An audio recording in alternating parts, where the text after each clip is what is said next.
Today I'm going to show you how to automatically remove filler words in Riverside. Ladies and gentlemen, we are in Riverside. We've got a video over here and we've got a bunch of filler words. We want to go ahead to the top right hand side. You'll see AI tools over here.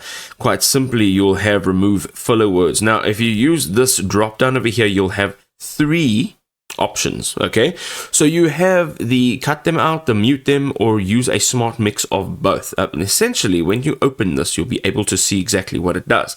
So the smart method will allow a balance of cuts and mutes, and that'll preserve that natural flow of video. When you are cutting them, this removes the filler words by cutting them from the recording. This means your recording will get shorter and they're completely cut out.